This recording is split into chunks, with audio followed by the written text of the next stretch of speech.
She was shivering at the rainy bus stop, then a Korean stranger wrapped this around her.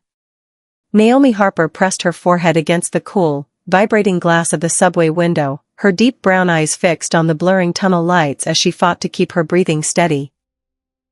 It was well past midnight, and the car was a cavern of sterile light and heavy silence, occupied only by a few tired commuters who wore the universal armor of urban indifference, carefully ignoring the professional woman in the navy blazer whose world had just fractured. She had been a pillar of composure all afternoon. Standing tall when her manager handed her the severance papers, remaining calm while a cold email from her lawyer confirmed the loss of her family's estate, and even managed a polite nod to the security guard as she carried the last of her career out in a single, heavy tote bag. But here, under the flickering fluorescent bulbs of the 2 train, Naomi's defense finally crumbled. A single, glistening tear escaped, carving a hot path down her warm brown complexion, followed quickly by another she no longer had the strength to hide. In the span of a single sunset, she had become a ghost in her own life, a woman with an elegant face and a shattered future, invisible to a city that only saw her as another passenger. The seat beside her creaked as someone sat down. Naomi didn't turn her head. She didn't want to see the reflection of her own despair in a stranger's eyes, or worse, that practiced, hollow stare people used when they decided your suffering was an inconvenience. Then, the sharp chill of the subway AC vanished as something heavy, warm, and smelling faintly of cedar and rain was draped carefully over her shoulders. The sudden weight of the brown leather jacket was more than just a shield against the biting cold. It was a physical acknowledgement of her existence in a city that had spent the last 6 hours trying to erase her. Naomi froze, her breath catching in her throat as the scent of the leather, earthy and comforting, filled her senses.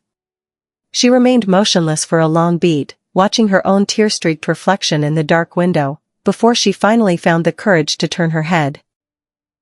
Beside her sat a man with a calm and observant expression, his short black hair neatly styled with a slight side part. He didn't look away when their eyes met, nor did he offer the superficial pity she had feared. Instead, his gaze was steady and quietly kind, his light beige complexion illuminated by the harsh train lights as he adjusted his dark shirt, a silver watch glinting on his wrist as he moved. He didn't speak immediately, allowing the rhythmic clatter of the train over the tracks to fill the space between them. He seemed to understand that words were too heavy for someone whose entire foundation had just turned to dust. Jae-hyun Kim lived his life in the fine details, a man who noticed the fraying edge of a sleeve or the specific tremor in a stranger's hands, and what he saw in Naomi was a profound, drowning isolation. When he finally spoke, his voice was a low, resonant anchor in the shifting sea of her misery. He simply told her that no one should have to shiver alone in the dark. Naomi tried to find her voice, but it felt lost somewhere beneath the crushing weight of the day's losses. She clutched the lapels of his jacket, her fingers digging into the soft leather as if it were a life raft. The professional mask she had worn so perfectly. The smooth hairline, the neatly pulled back bun, the structured blazer, felt like a costume that no longer fit. She was no longer Naomi Harper, the rising corporate star, she was just a woman on a late-night train with nowhere to go. Seeing her struggle, Jae-hyun leaned back slightly, offering her space while remaining a solid, protective presence. He began to speak of a philosophy he lived by, a lesson in radical compassion he had learned years ago. That grace is most powerful when it is given to those who have nothing left to give back. As the train surged toward the next station, Jae-hyun's quiet confidence began to weave a new narrative for her. He didn't know the specifics of her severance papers or the cold lawyer's email, but he recognized the signature of a life that had been violently uprooted. He told her about his sister, Yoonji, a journalist whose work took her across the globe and whose apartment in a quiet, high-rise neighborhood currently sat empty and silent. He spoke of the space not as a charity, but as a sanctuary that needed a soul to keep the shadows at bay. Naomi looked at him then, really looked at him, and for the first time since the sun had set on her old life, the terror in her chest began to recede, replaced by a fragile, terrifying glimmer of hope. Naomi sat motionless, the heavy, cedar-scented leather jacket still radiating the residual body heat of the stranger beside her. The weight of it was the only thing anchoring her to the physical world, a stark contrast to the hollow, drifting sensation that had consumed her since leaving the office. Despite the sudden warmth, her mind remained trapped in the sterile, windowless conference room where her 5-year career had been dismantled in less than 20 minutes. In her reflection against the dark subway glass, her elegant oval face shape appeared like a pale, ghostly silhouette, a mask of professional composure that was rapidly dissolving into something unrecognizable. She adjusted her navy blazer, the fabric now damp and wrinkled, a mocking reminder of the status she had lost. To the other passengers, she was just another commuter, a well-dressed woman heading home late, but Naomi felt as though she were looking at a stranger. The sharp, defined cheekbones and soft, full lips that usually commanded respect in boardroom meetings now felt fragile, part of a life that no longer belonged to her. Her gaze was fixed on the tunnel lights as they flickered past, but she was mentally elsewhere, back in her cubicle, numbly packing a single tote bag while her former coworkers developed a sudden, intense interest in their computer screens. The silence of the subway car was loud, filled with the unspoken rejection she felt radiating from every empty seat and disinterested face. The vibration of the train seemed to thrum through her bones, a low-frequency hum that matched the dull ache in her chest. She had done everything right, the long hours, the meticulous reports, the unwavering loyalty, only to find that her worth was a line item that had been deleted without a second thought. As she sat there, the silhouette of her neatly pulled back bun reflected against the darkness of the passing station walls, she realized the true depth of her isolation. In a city of millions, she was a professional without a profession, a resident without a secure home, and a person whose pain was invisible to everyone but the man now sitting quietly by her side. She could feel Jaehyun's presence, a calm and non-intrusive weight that didn't demand an explanation she wasn't ready to give. While the rest of the world looked through her, he seemed to be looking at her, acknowledging the fractured reality she was currently navigating. Every time the train jolted, the silver watch on his wrist would catch the dim light, a rhythmic glint that served as a heartbeat in the gloom. Naomi's breath hitched as she tried to reconcile the woman she was supposed to be, strong, resilient, and unbreakable, with the woman she was in this moment, a shivering shadow clinging to a stranger's coat. The professional despair wasn't just about the lost salary or the empty desk, it was the realization that her identity had been entirely constructed on a foundation of sand. She looked down at her hands, which were still trembling slightly, and saw the indentations left by the tote bag strap. The dark navy of her blazer, once a color of authority, now felt like a shroud. In that dark window, amidst the blur of steel and concrete, Naomi Harper saw the end of her first life, and the terrifying, empty space of whatever was supposed to come next. She was a silhouette caught between stations, waiting for the doors to open on a world she no longer knew how to inhabit. Naomi Harper remained still, her forehead still pressed against the cool, vibrating glass of the subway window. Through the semi-transparent reflection, she saw the sterile yellow light of the train car and the distant, blurring lights of the tunnel, but her attention was soon drawn to a new detail. In the glass's dark, mirroring surface, she saw the reflection of a man's face appearing just behind her shoulder. Jaehyun Kim possessed focused, calm East Asian features that stood out against the chaotic, moving backdrop of the city passing outside. While the other passengers remained trapped in their own worlds, carefully maintaining their indifference to her distress, Jaehyun's reflection showed a man who was actively noticing what others chose to ignore. His expression in the glass was not one of intrusive curiosity, but of a steady, unwavering focus. His dark, neatly styled hair and clean-shaven face were sharp even in the imperfect reflection, conveying a sense of composed discipline. Naomi watched his eyes in the dark window. They were not darting around or looking for an escape, but were fixed with a quiet intensity on the visible signs of her crumbling composure. He saw the way her shoulders shook beneath her navy blazer and the rhythmic, silent hitching of her breath that betrayed her attempt to hide her emotions. To Naomi, it felt as though his gaze was the first thing to truly reach her through the thick, suffocating fog of her personal and professional losses. The silence between them in the nearly empty car felt heavy, yet Jaehyun's calm presence in the reflection provided a strange sort of anchor. He moved with a deliberate slowness, his silver watch catching the flickering overhead light as he reached for the brown leather jacket he had been carrying. Naomi watched the reflected movement of him draping the coat over her, seeing her own startled, glossy brown eyes meet his steady gaze in the dark glass. The protective gesture was a direct response to the vulnerability he had observed while the rest of the world looked away. As the train surged forward, the reflection of Jaehyun's focused features stayed constant, providing a silent acknowledgement of her pain. His presence was a quiet disruption to the crushing anonymity of the urban night. Naomi realized that while she had spent the last several hours believing she was invisible, this stranger had been watching her with a respectful, non-intrusive concern that demanded nothing in return.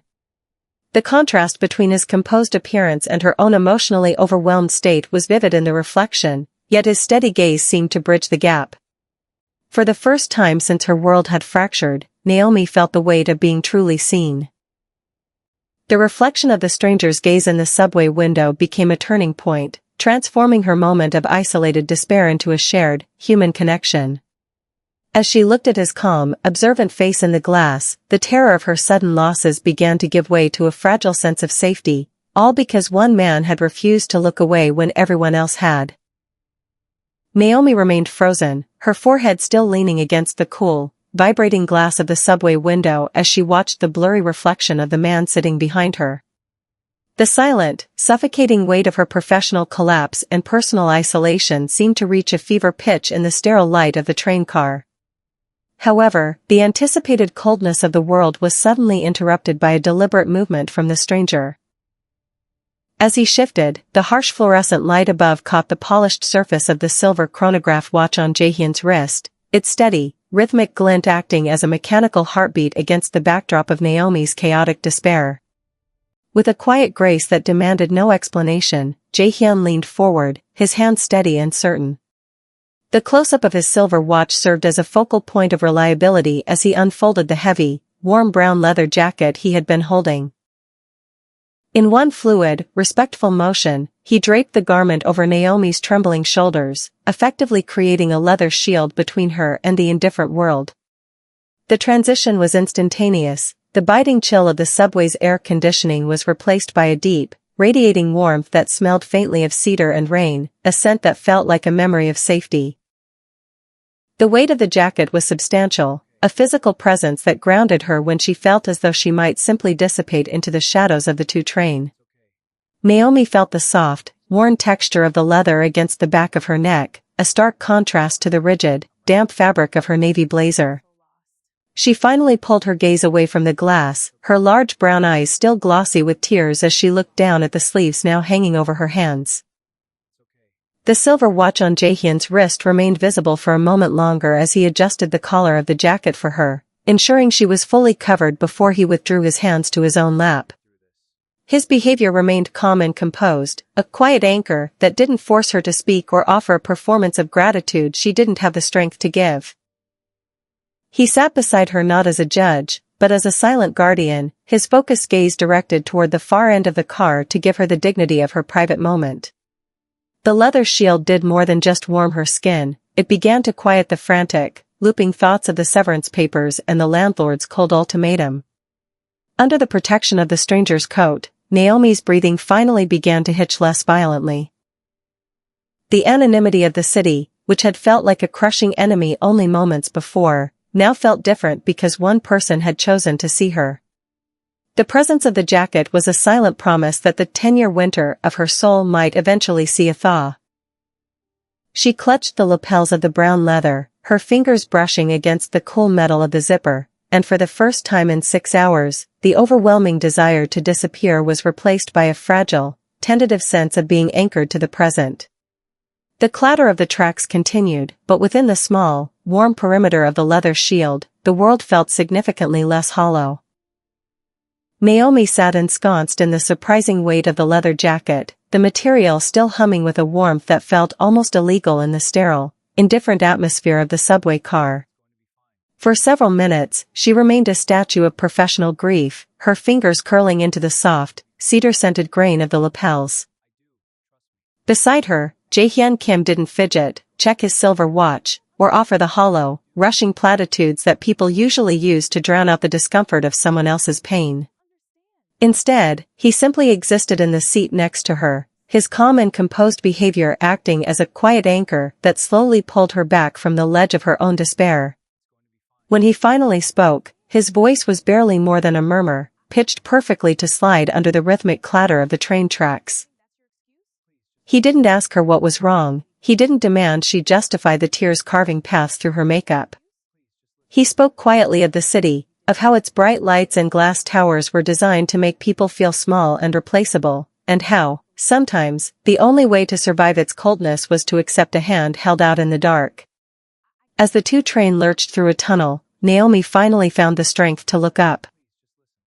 Her large, expressive brown eyes, still glossy and heavy with the day's exhaustion, met his steady gaze. Up close, his features were even more strikingly composed. He looked like a man who had weathered his own share of storms and emerged with a quiet, immovable sort of grace. There was no judgment in his expression, only a profound, observant recognition. Naomi felt her professional mask, the one that had served her through every meeting and corporate battle, finally crumble away completely. In its place was something raw and honest. Jae-hyun explained that grace wasn't something earned through a job title or a bank account, but something given precisely when a person had nothing left to offer in return. He spoke of his own arrival in the city years ago, a stranger with a suitcase and a civil engineer's degree, and how a random act of kindness from a professor had become the foundation for everything he built afterward. He saw her navy blazer and her weary, elegant face and recognized a person at their breaking point. His offer was delivered with the same non-intrusive respect that had defined his arrival. He told her about his sister, Yoonji, whose life as a journalist kept her on assignments in Seoul and London for months at a time, leaving a beautiful apartment standing empty and silent. He presented the idea not as a favor she owed him for, but as a practical solution to a mutual problem. A home that needed the warmth of a resident, and a woman who needed a place to breathe without the weight of an eviction notice pressing against her chest. Looking at him, Naomi realized she was no longer alone in seat 4B. The quiet anchor of his presence had stopped her downward spiral. For the first time in 6 hours, the frantic, panicked noise in her head was replaced by a singular, focused thought: she was being seen. Not as a ghost, a passenger, or a failed employee, but as a human soul worthy of shelter. As the train slowed for the next station, Naomi didn't look back at the dark window. She kept her eyes on Jae-hyun, accepting the silent invitation to step out of her 10-year winter and into a life she hadn't yet dared to imagine. The heavy subway doors hissed shut behind them, severing the connection to the sterile, subterranean world where Naomi had first begun to unravel. Stepping out onto the street felt like surfacing for air after nearly drowning. The night air was crisp, but Naomi barely felt the chill. She was still wrapped tightly in Jae-hyun's leather jacket, the material now carrying a mixture of his scent and the fading ozone of the train tracks. Jae-hyun led the way with a calm, sure-footed pace, his presence remaining that of a quiet anchor as he guided her toward a glass-fronted high-rise that seemed to touch the stars. When the elevator doors opened on the 15th floor, the silence of the hallway was thick and expensive. Jae-hyun produced a key, the silver metal glinting under the recessed lighting as he handed it to Naomi. It was a silent invitation for her to be the one to open the door to her own salvation. As the lock clicked and the door swung inward, the transition was so jarring that Naomi physically stumbled. She had spent the last several hours in the dim, flickering shadows of the subway, but stepping into Yoonji's sanctuary was like walking directly into a sunrise. The apartment was a masterpiece of light and height. Though it was technically night, the space was anything but dark. Massive floor-to-ceiling windows framed a sprawling, panoramic view of the city, the millions of distant lights shimmering like a sea of diamonds. Inside, the living space was drenched in the warm, amber glow of strategically placed designer lamps, their light reflecting off the polished hardwood floors and the soft, cream-colored upholstery of the furniture. It was a world away from the cold navy blazer she wore and the cardboard boxes she had left behind. Naomi took a tentative step onto the plush rug, her eyes wide as she took in the details. The air here didn't smell of old steel and urban desperation, it smelled of fresh linen and expensive tea. Yoonji's influence was everywhere, shelves lined with global literature, framed photographs from far-off assignments, and a minimalist aesthetic that felt both sophisticated and deeply welcoming. The apartment wasn't just a place to stay, it was a fortress of peace. For a woman who had spent the day feeling invisible and discarded, the sheer beauty of the space felt like an act of restoration.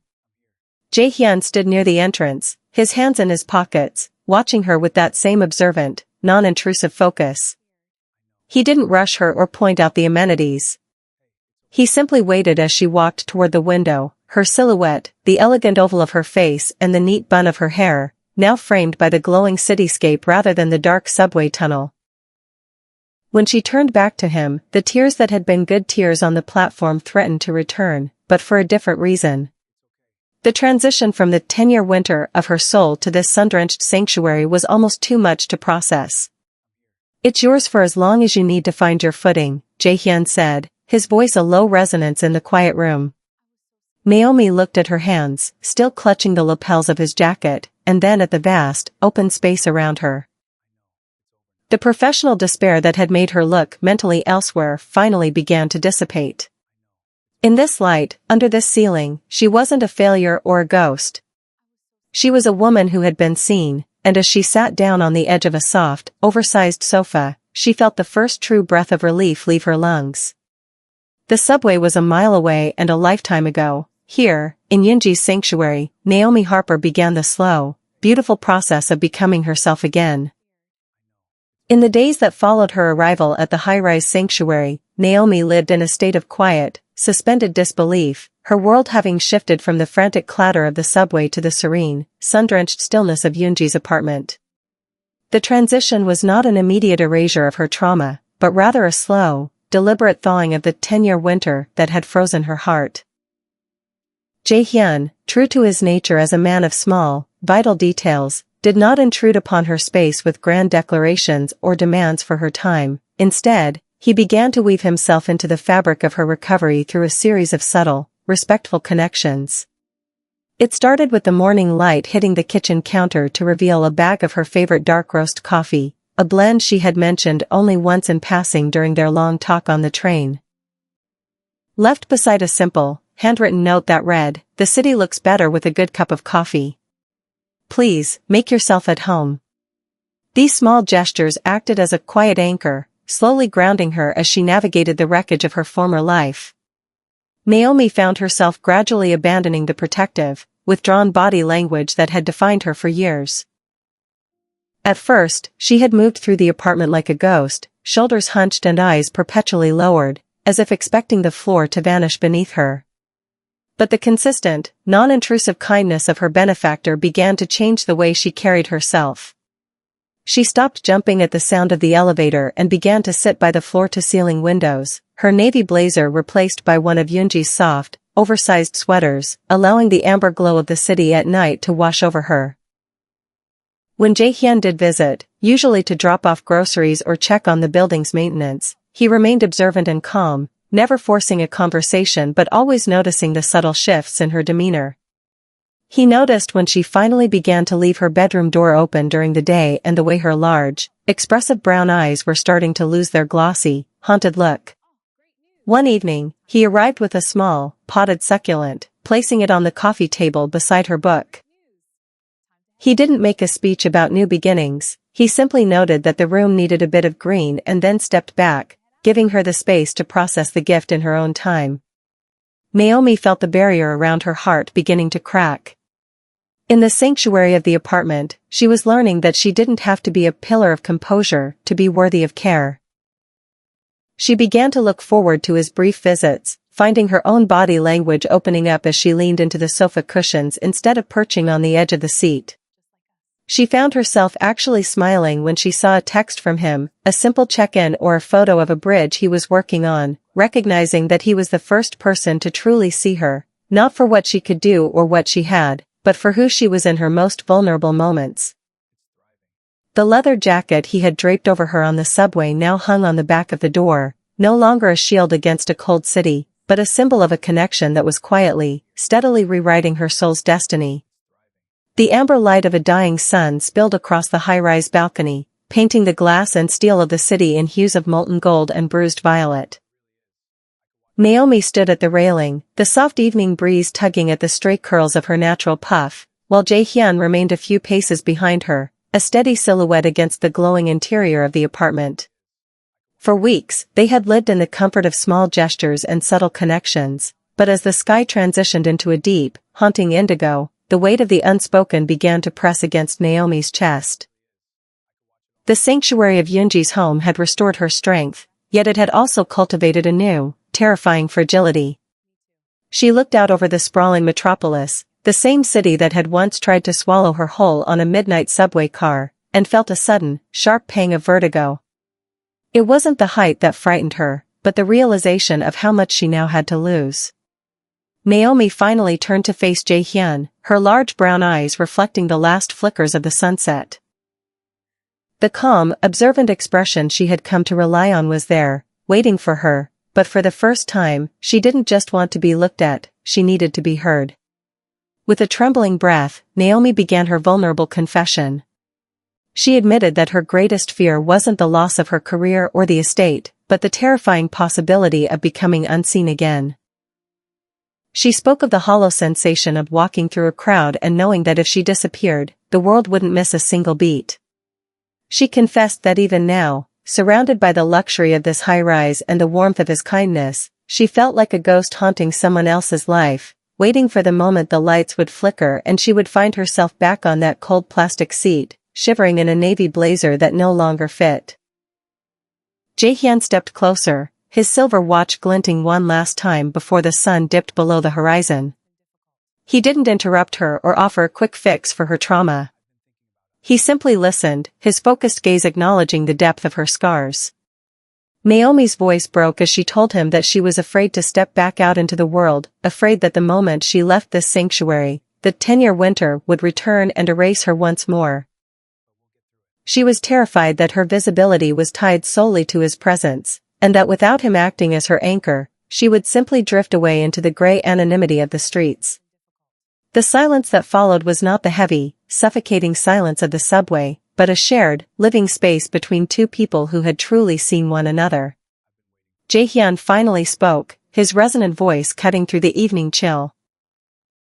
He told her that being seen wasn't a gift he had given her, but a truth he had simply recognized. He insisted that she had never been invisible, the city had just been too blind to notice the light she carried. As the first stars began to pierce the darkening sky, Naomi felt the last of her withdrawn defenses drop away. Standing on that balcony at sunset, she realized that the most important bridge they had built wasn't made of steel or concrete, but of the raw, honest courage it took to say, "I am afraid," and have someone answer, "I am here." The confession on the balcony had acted as a final, necessary purging of the shadows, and in the weeks that followed, Naomi felt the internal scaffolding of her life begin to fuse into something unbreakable. The bridge between her past despair and her future potential was no longer a fragile concept, it was being built, brick by brick, through a series of quiet triumphs that Jae-hyun witnessed with a steady, prideful gaze. The 10-year winter had finally broken, giving way to a season of industrious growth where Naomi's natural brilliance was no longer stifled by the fear of being invisible. Her transition back into the professional world was not merely a return to form, but an evolution. With the stability of Yoonji's sanctuary providing a safe harbor, Naomi navigated a series of high-stakes interviews with a newfound aura of grounded authority. She no longer sought validation from a corporate machine. Instead, she walked into boardrooms as a woman who had survived the worst the city could throw at her and emerged with her soul intact. The montage of her success was a vibrant blur of activity. The crisp snap of a new contract being signed, the rhythmic clack of her heels on marble floors that felt like a heartbeat, and the focused intensity in her large brown eyes as she presented strategies that left her new colleagues in awe. Jae-hyun remained her quiet anchor throughout this metamorphosis, though his role shifted from protector to partner in her joy. He would often wait for her in the lobby of her new firm, his focused East Asian features softening the moment he caught sight of her. He noticed the small, vital shifts in her presence, The way she stopped clutching her tote bag like a shield and instead carried herself with an open, fluid grace. One afternoon, as she emerged from a particularly grueling quarterly review that had resulted in a promotion, she saw him standing by the glass doors, the sun glinting off his silver watch. As she walked toward him, the transformation was complete. The soft full lips that had once been tight with suppressed sobs on the midnight train finally curved into a genuine, radiant smile, a smile that reached her eyes and stayed there. It was a look of pure, unadulterated belonging. She wasn't just surviving, she was thriving in a world that she now realized was hers for the taking. The city lights, which once felt like cold, judgmental eyes, now looked like a celebration of her journey. Their evenings became a series of shared victories. Over dinners in the sun-drenched living space, Naomi would recount her day, her voice animated and full of life. She spoke of her favorite coffee becoming a staple in the office break room and how her professional network, once a source of anxiety, was now a community of respect. Jae-hyun would listen, his observant nature catching the way she no longer avoided eye contact with the world around her. She had stopped being a ghost and had become a sun. The bridge they had built was now a permanent structure, spanning the gap between the woman crying on the subway and the woman leading her own destiny. Every success at her new job was a testament to the power of being seen at one's lowest point. As Naomi leaned against the railing of their balcony later that night, looking out at the city that no longer felt like an enemy, she realized that her hairline, her face, and her very spirit were no longer things she felt the need to hide. She was visible, she was valued, and for the first time in her life, she was home. The fluorescent lights of the midnight train no longer felt like the harsh, sterile surgical lamps of a fractured life. Instead, they cast a familiar, amber glow over a carriage that had transitioned from a site of trauma to a sacred ground of transformation. A year had passed since Naomi Harper first pressed her forehead against this vibrating glass in a state of absolute professional and personal collapse. Tonight, as the train rattled rhythmically over the same tracks, she wore a coat of her own, a structured, elegant wool piece that signified her stability. But her fingers still traced the memory of the heavy brown leather that had once acted as her only shield against the world. Beside her sat Jae-hyun, his calm and composed presence remaining the quiet anchor that had rewritten her soul's destiny. The carriage was nearly empty, just as it had been that life-altering night, but the silence between them was now thick with a different kind of weight, a profound, joyous gravity. As the train slowed, approaching the very platform where Naomi had once felt like a disappearing ghost, Jae-hyun reached out and took her hand. The visual contrast was striking and beautiful, the deep, warm brown of her skin interlocked with his light beige complexion.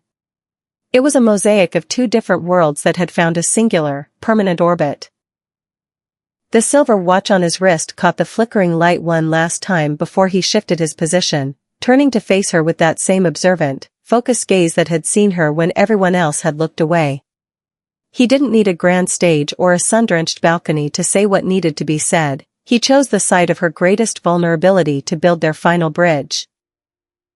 Jae-hyun spoke softly, his resonant voice grounding her as he admitted that he hadn't just seen a woman in distress that night, but a soul of such resilient light that he knew he could never let it fade into the gray anonymity of the city again. He reached into his pocket and produced a band of gold that caught the sterile subway light, transforming it into something holy. He didn't ask her to be his out of pity or a need to protect her, but because she had become the anchor for his own heart, the detail in his life that made every other detail matter. Naomi looked down at their interlocked hands, her large brown eyes glossy once more, but these were the good tears she had once only dreamed of. The deep brown and the light beige, fingers woven together, symbolized a permanent connection that no job loss or personal winter could ever sever. In the span of a single year, the subway platform had been rewritten from a place of isolation to a place of permanent belonging. She realized then that being truly seen by a stranger had not just saved her life, it had given her a home that didn't require four walls or a sun-drenched high-rise. Her home was here, in the quiet strength of the man beside her and the future they were committing to on a rattling train car. As she whispered her yes, the doors hissed open at their station. They stepped out onto the platform together, Naomi's hand never leaving his. The city outside was still loud, cold, and indifferent, but it no longer had the power to make her feel small. Behind them, the train pulled away, carrying the ghosts of her professional despair into the dark tunnel, leaving Naomi and Jaehyun standing in the light, two halves of a whole, ready to walk into a morning they had built together.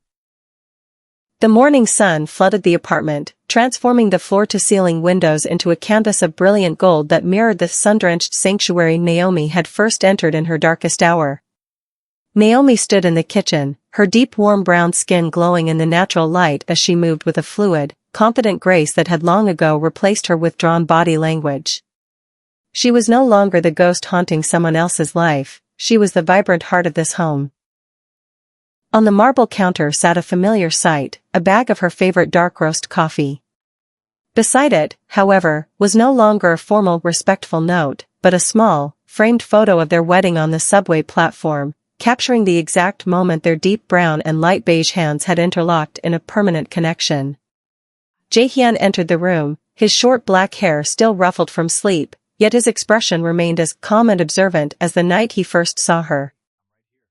He didn't need to say a word to act as her quiet anchor, he simply stepped behind her, resting his hands on her shoulders. The silver watch on his wrist, once a mechanical heartbeat in the gloom of the two train, now glinted cheerfully in the daylight. "The bridge is officially open," Jaehyun murmured, referring to his latest engineering project, but Naomi knew he was speaking of so much more. She turned in his arms, her soft full lips forming a genuine, radiant smile that reached her expressive brown eyes. She realized that the 10-year winter was not just a memory, but the soil from which their current life had grown. Looking out at the city that once tried to erase her, Naomi felt a profound sense of belonging. They weren't just passengers anymore, they were the architects of a destiny they had built together, one small, kind detail at a time. Thank you for watching, kindly subscribe and like.